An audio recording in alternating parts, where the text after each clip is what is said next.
Voilà, bonsoir, bonjour, c'est comme vous voulez. Actuellement, je pense qu'il est 2 h du matin. Et voilà, par la grâce de Dieu, tout s'est bien passé aux urgences pour nos frères et sœurs qui ont été agressés. Ceux dont les blessures étaient superficielles sont sortis le plus tôt possible. Il y avait 3 cas, disons 4 cas graves. Et parmi ces 4 cas-là, on a notre frère Agui qui était vraiment très grave. Et le frère vient de sortir de l'hôpital, le voilà, il est avec moi. Par la grâce de Dieu, tout s'est bien passé. Il a fait les scanners qu'il fallait, il a fait tout ce qu'il fallait par la grâce de Dieu. Voilà. Et aussi par la grâce, par la volonté de certaines personnes qui nous ont soutenus. Voilà, des gens qui viennent de partir, il n'y a pas 1 heure en tout cas, nous étions tous ici ensemble. Voilà, je suis resté avec lui. Finalement, il y a 3 sœurs, les 3 femmes enceintes qui sont restées à l'hôpital. Rassurez-vous, leur cas n'est pas aussi grave que ça, mais parce qu'elles sont enceintes, donc on les a internées pour mieux les traiter, pour ne pas qu'il y ait des anomalies après. Donc rassurez-vous, tout le monde est sorti de l'hôpital, à part les 3 femmes qui sont restées internées jusqu'à demain pour voir leur situation. Voilà. À part ça, le cas qui était vraiment critique, celui qui s'était évanoui, c'est le frère Agui. Il est là, par la grâce de Dieu, il est là, ça va.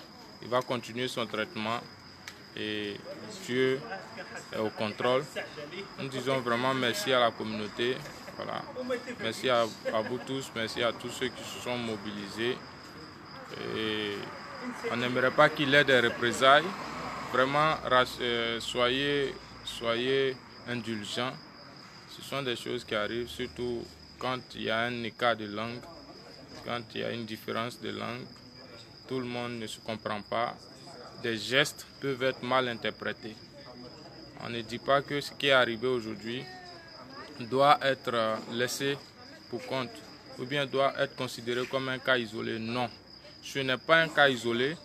Actuellement où je vous parle à 2 h du matin, on a tous les compatriotes qui ont été blessés superficiellement, ils sont actuellement au poste de police pour porter plainte. Ce n'est pas un cas isolé, on ne va pas le laisser.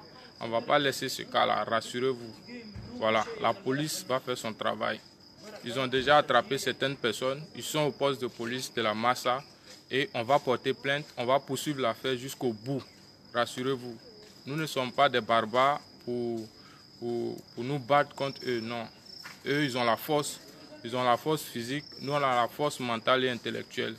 On sait comment on règle ces cas-là. Donc nous avons remis nos sorts entre les autorités tunisiennes, nous avons remis nos sorts entre la police tunisienne. On espère que la police va faire son travail, on espère que les autorités, que le procureur va faire son travail afin que justice soit rendue, afin que toutes ces femmes enceintes qui ont été battues aient justice, afin que tous ces messieurs-là qui ont été battus et dépouillés de tout ce qu'ils avaient, portable, argent, tout, que justice leur soit rendue. C'est de ça qu'on a besoin. Nous sommes dans un pays de droit. La Tunisie est un pays de droit. La Tunisie doit tenir compte de toutes les différences.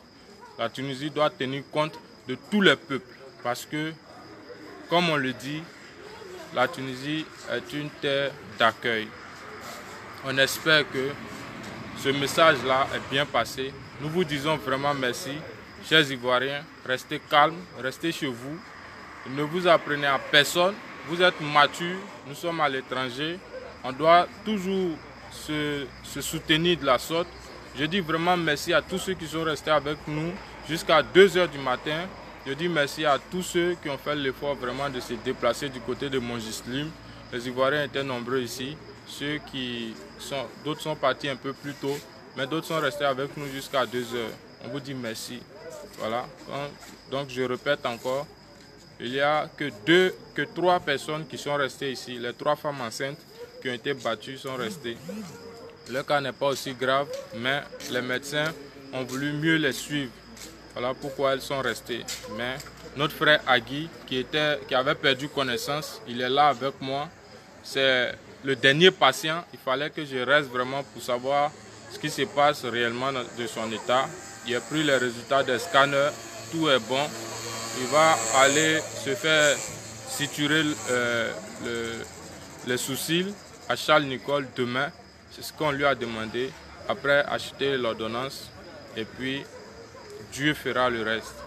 On espère que vraiment la paix va revenir à Balazrec et que nos frères ne vont pas vivre dans la peur. On espère que les autorités vraiment judiciaires, les autorités municipales, toutes ces autorités-là vont venir calmer leur population à Balazrec. Parce que Balazrec n'est pas un village isolé, n'est pas un campement isolé. Balazrec fait partie aujourd'hui intégrante de la commune de la Massa. Du coup, nous sommes habilités à habiter partout où nous voulons, où nos moyens arrivent. Ce n'est pas à cause de ces cas-là que nous allons quitter Balazrec. Nous sommes là, nous allons y rester. On demande simplement aux autorités tunisiennes de venir calmer ces gens-là pour qu'ils puissent apprendre à vivre avec nous comme on vit avec eux chez nous dans nos pays respectifs. C'est tout ce que nous demandons, rien d'autre. On ne demande pas à manger à qui que ce soit, on ne demande pas de l'aide quelconque à qui que ce soit pour pouvoir survivre. On veut simplement la paix, on veut simplement la liberté de circuler, la liberté d'acheter ce qu'on veut acheter. Je vous remercie, portez-vous bien et bonne soirée, que Dieu vous protège.